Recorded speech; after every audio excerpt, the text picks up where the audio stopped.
Hello and welcome to this, the 11th of Ovid's Heroides. This is quite an obscure bit of Greek myth and it's quite an odd poem. It's from Canace to Macareus. They are two children of Aeolus, who is the lord or king of the winds, the east wind, the north wind, the south wind, etc. He is the guy who gives Odysseus a bag of winds. I know this is already weird, to try and help him home to Ithaca in the Odyssey. At the last minute, of course, the bag is opened and then they get blown all the way back and he can't help them again, he says. You know, the gods obviously don't want him to be assisted at this time. Canace has been having an incestuous affair with her brother Macareus. I should tell you that however disturbing we may find that, and rightly, that concern isn't particularly present in her letter. It's not particularly present in Greek myth, whether Romanized or not, to be honest with you. Obviously, Zeus and Hera, Jupiter and Juno, to give them their Roman names, are both brother and sister and husband and wife. So the kind of ideas that we might think of correctly as being taboo are not as present, let's say, in Greek myth and its Roman retellings when it's about the gods. It's just a slightly different level. Obviously, the taboo of incest is enormously present in things like the Oedipus story, but those are mortals and gods are a little bit different. And even the offspring of gods or the offspring of gods, those who aren't immortal themselves, like Canace, are subject, it seems, to slightly different rules. She begins by saying she's holding a pen in her right hand and a sword in her left hand. That's how I like to begin all my letters, to be quite honest with you. I think it saves time. She says she hopes that this image, the pen in one hand, the sword in the other, will please their father. We learn very quickly that Canace isn't writing her letter of complaint to her brother. She doesn't feel wronged by her brother, although we might feel a little bit differently. She has only very sweet feelings towards Macareus. Her issue is with their father for the excellent reason that he has behaved, let's say, a little bit unreasonably. She says that Aeolus would watch her die with dry cheeks. We would say dry eyes, but for the Romans, the tears don't count maybe until they get to about here, I suppose. I know we're used to some quite melodramatic heroines in this collection of Ovid's poems, but Canace does appear to be simply describing her father's responses quite accurately. Again, more in a moment. She reminds us that Aeolus rules over the winds, i.e. the whole world, the east wind, the north wind, and so on. And she says, line 16, she says, his kingdom is smaller than his faults, just to give us an idea of what she's up against.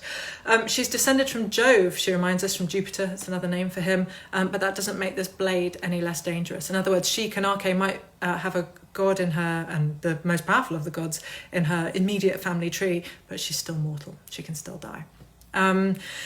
She says, I wish, Macareus, that the time when we came together as one had been after my death. I think we can all sort of see what she means. It does sound a little bit like she thinks incest would be better if necrophilia was involved. I'm sure that's not what she means, just FYI.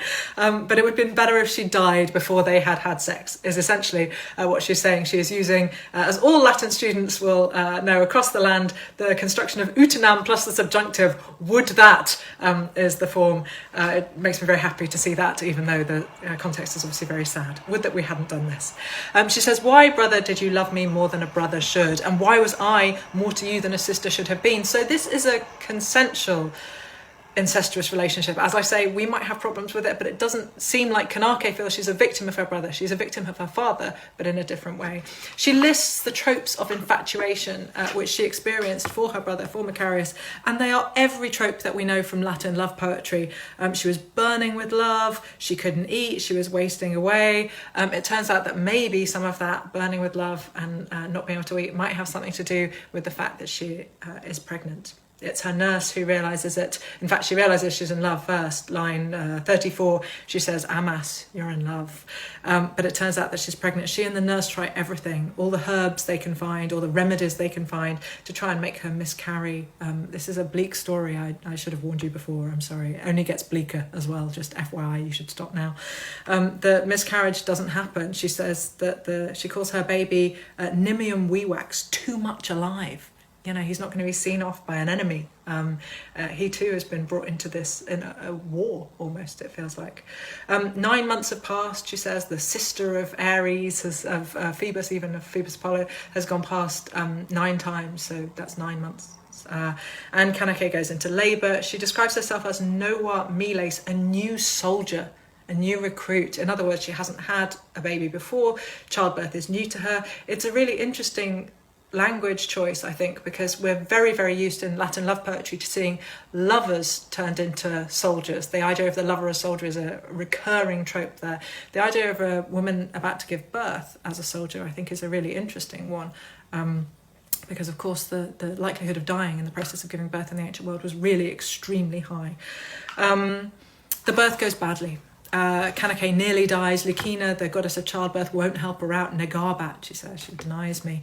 Finally, Macareus appears. We might have been wondering where he is all this time.